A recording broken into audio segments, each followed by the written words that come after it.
This old wooden box looks harmless, right? But what if I told you that it's been blamed for strokes, nightmares, and even choking people in their sleep? This is the Dybbuk box, the most haunted object in the world, and its story will blow your mind. In 2001, antiques dealer Kevin Mannis was browsing an estate sale in Portland when he spotted an old wooden wine cabinet and thought this would be perfect. But he had no idea that this little box would become the center of a real-life horror story. The sale was for a woman named Havela, a Holocaust survivor who emigrated from Poland after World War II.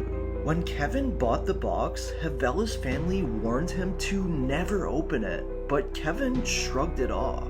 That was a big mistake. Kevin ended up taking the box back to his shop, and that's when things got weird. He started to smell strange scents, jasmine mixed with ammonia. Light bulbs started shattering without reason, and his employees reported terrifying shadows lurking in the store. Kevin then decided to give the box to his mom as a gift, which is pretty messed up. But anyways, the day she got it, she coincidentally had a stroke. And before collapsing, she told him she saw a terrifying figure standing over her. Terrified, Kevin put the box up for sale on eBay with a warning. It said, "This box will ruin your life." But despite the clear warning, a couple weeks later, some foolish person actually bought it. Meet Luciv Neeks, the new owner. Luciv immediately regretted it. He had vivid nightmares of a demonic woman. All his electronics started failing, and get this, his hair started falling out in clumps. Yeah, clumps. Luciv had had enough, so he then resold the box to Jason Haxton, a museum curator. You see, Haxton wasn't scared, he was curious. But that curiosity came at a price. Paxton immediately started breaking out in painful rashes. He had trouble breathing and even coughed up blood. He said it felt like the box was trying to choke him from the inside.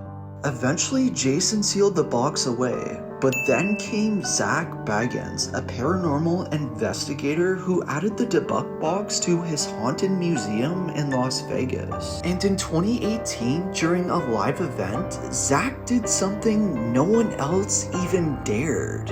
He opened the Dybbuk box. Zach said he felt an overwhelming darkness, and things got even worse after the show ended.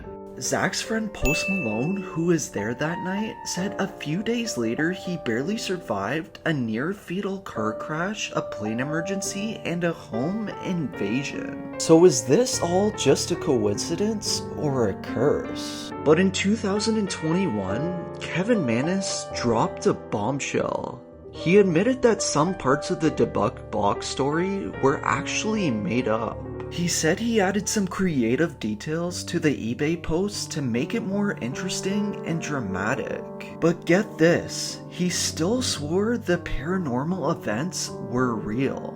And here's the twist. Visitors to the haunted museum still report feeling sick, fainting, and seeing shadows next to the box. So is it a hoax or is it cursed? At the end of the day, it's up to you. Some people say it's psychological, while others truly believe that there's an evil spirit inside of it. But one thing's for certain is that it's still one of the most famous haunted objects in the world.